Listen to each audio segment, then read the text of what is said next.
Boa noite. O acidente que matou 15 pessoas na última sexta-feira e envolveu um micro-ônibus do sistema executivo e uma caçamba que prestava serviço para a Prefeitura de Manaus comoveu grande parte da população que não consegue esquecer a tragédia. O trecho da Avenida Djalma Batista, local do acidente, virou ponto de homenagens durante todo o fim de semana. Ainda em luto, poucos motoristas da linha 825 conseguiram trabalhar nesta segunda-feira. Nesta segunda-feira, apenas 50% da frota de ônibus executivos da linha 825 foram às ruas. Nos veículos e no ponto de concentração dos motoristas, mensagens de luto em homenagem às vítimas do acidente da última sexta-feira. Vários motoristas não conseguem trabalhar, choram, um não conseguiu dirigir. O cobrador também, psicológico, afetado, né? Mas até quarta-feira nós estamos de luto. Quer dizer, a cidade de Manaus, né? No local da tragédia, durante todo o fim de semana, muitas pessoas dedicaram um pouco de tempo para fazer homenagens. Na noite do sábado, uma vigília realizada no local do acidente reuniu centenas de pessoas.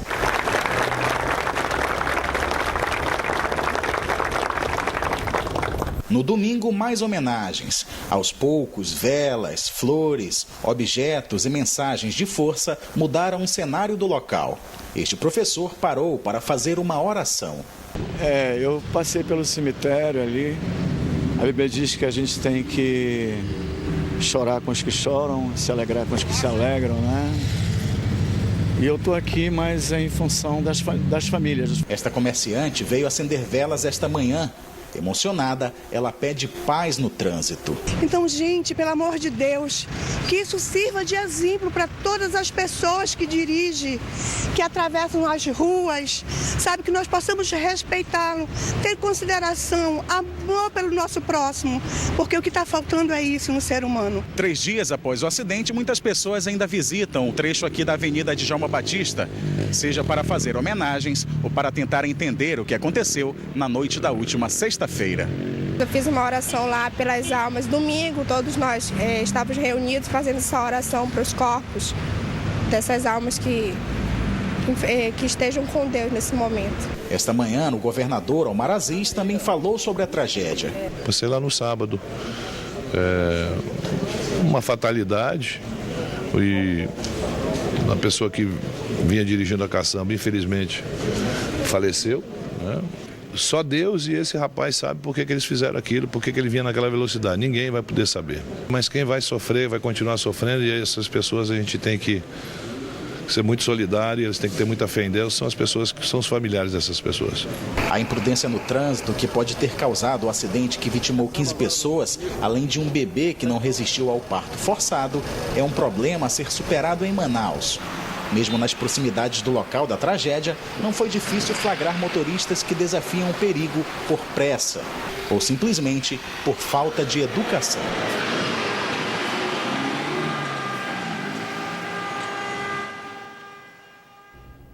E o fim de semana foi de tristeza e despedidas para parentes e amigos das 15 vítimas do acidente. O Ricardo, para mim, é como um bom filho, um bom pai. Sempre me tratou bem, eu, minha esposa, a mãe dele, os irmãos. Um bom rapaz, sempre foi um bom homem. E, para mim, foi um filho que se foi me deixar muito saudade. O lamento é de um pai que perdeu o filho em uma tragédia no trânsito. O industriário Ricardo Oliveira dos Santos, de 34 anos, tinha voltado das férias do trabalho no dia anterior ao do acidente. Ainda sem entender o que aconteceu, seu Manuel diz que o filho era uma pessoa querida por todos. Aí eu fui saber no outro dia, né? O que aconteceu na fase de umas 8, 7 horas para as 8 horas, eu fui saber pela parte da manhã que eu escutei o jornal e quando saiu o nome dele no jornal. Momento mais que difícil para os familiares e amigos que deram o último adeus às vítimas. Foram gratificantes nossos momentos. Somente na tarde deste domingo foram enterrados 5 corpos entre as 15 vítimas fatais do acidente envolvendo a caçamba e o micro-ônibus em Manaus. o sobrinho do marceneiro Domingos Messias de Souza, de 60 anos, que chegou a ser socorrido, mas não resistiu aos ferimentos e faleceu no hospital na manhã de sábado, lamenta o ocorrido e pede mais responsabilidade no trânsito.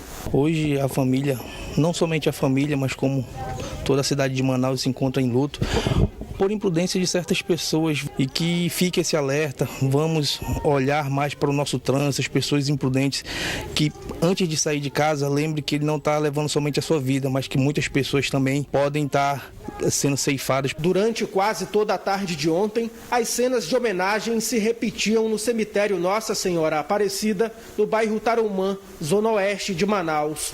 O amigo de trabalho do vendedor ambulante, Sebastião Alves de Souza, de 50 anos, não consegue conter a emoção ao falar da tragédia. Ele era um grande amigo da gente, quanto no trabalho, quanto na casa dele. Conheci ele muitos anos na casa dele, né? Um cara super batalhador, trabalhador, dedicado ao sítio.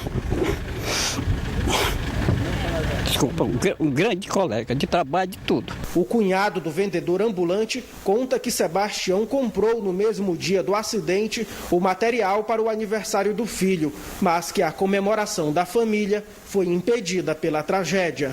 Ele vinha do centro, ele acabou de fazer as compras, aí colocou as coisas dentro do ônibus e vinha no ônibus logo atrás, inclusive, do motorista. Aí aconteceu o acidente trágico.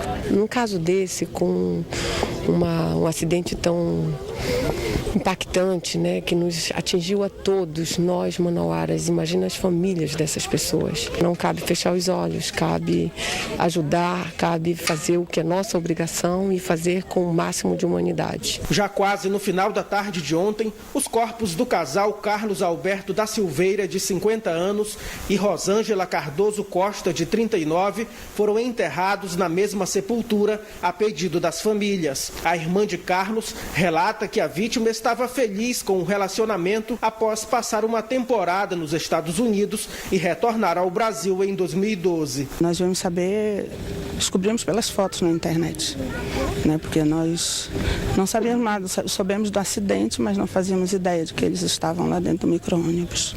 É uma situação muito difícil que eu não desejo para ninguém. Para os familiares de um acidente ainda sem explicações, ficam os sentimentos de perda. Dos 29 passageiros do micro-ônibus, 16 sobreviveram à tragédia. Muitos se feriram e já voltaram para casa, mas com um sentimento que não será jamais esquecido. Marcas de uma noite que não vai ser esquecida facilmente. Maria e a neta Jéssica são algumas das sobreviventes do acidente que aconteceu na última sexta-feira, envolvendo o caminhão e o micro-ônibus, na Avenida Djalma Batista.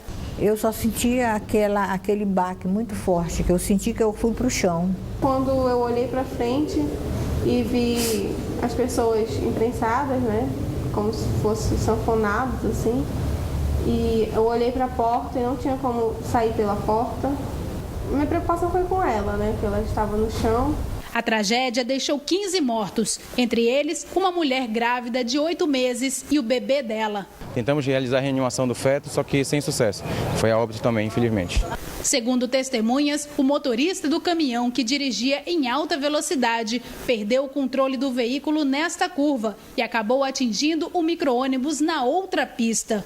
Essa caçamba já estava vindo de lá, da T4, né, com essa S10, uma passando a outra. Só que a S10 passou primeiro na frente, né? E a caçamba veio atrás, não conseguiu fazer a volta. De acordo com a polícia, ainda não há provas suficientes para afirmar as reais causas do acidente. Mas, de acordo com os peritos, uma das hipóteses é que o motorista do caminhão estaria embriagado, mas somente um exame toxicológico pode confirmar. A caçamba era terceirizada da prefeitura. O motorista da caçamba também morreu.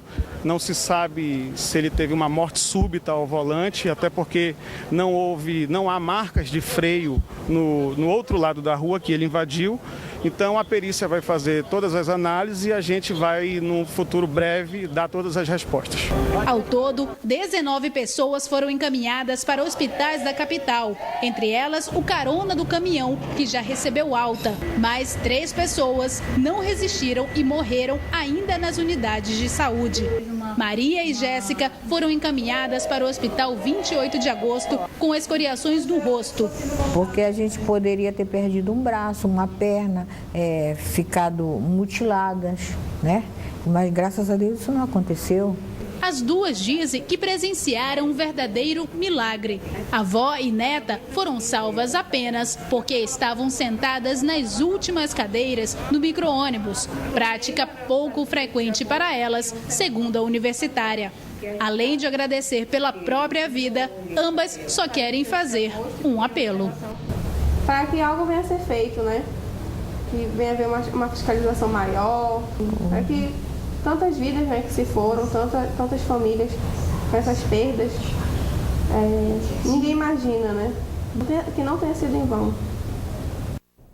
Ao todo, 17 pessoas, incluindo um passageiro do caminhão, ficaram feridas no acidente. 3 continuam internadas em unidades da Rede Estadual de Saúde da capital. As informações com Tamires Cler. 3 pessoas ainda seguem internadas em hospitais da rede pública de saúde do estado, aqui na capital. 2 delas estão aqui no Hospital e Pronto-Socorro João Lúcio, na zona leste da cidade. Segundo o último boletim médico divulgado esta tarde pela Secretaria de Saúde, o estado de Claudomiro Gonçalves é estável e ainda nas próximas 12 horas ele pode receber alta. Já a Gisele de Souza Costa tem o estado de saúde instável. Segundo os médicos, ela passou por 2 cirurgias. Uma no domingo e outra ainda na noite desta sexta-feira para corrigir uma fratura exposta na perna esquerda. Ela também teve traumatismo craniano. Segundo os médicos, no domingo ela também passou por novos exames e foi constatado que ela está grávida de mais ou menos um mês e por isso ela recebe acompanhamento médico de uma equipe da maternidade Ana Braga. Já Antônio Wilson da Silva está internado no Hospital 28 de agosto, na zona centro-sul da cidade. E lá as notícias são positivas. Segundo os médicos, ele já não precisa mais da ajuda de aparelhos para respirar e ainda hoje é possível que ele saia da UTI e seja transferido para a enfermaria. Tamires Cler para o Band Cidade. E veja a seguir aqui no Band Cidade, professores da Rede Estadual de Ensino serão beneficiados com mais uma etapa de progressão salarial da categoria. E ainda, novo alerta de cheia divulgado hoje pelo Serviço Geológico do Brasil confirma a previsão de grande cheia este ano no Amazonas.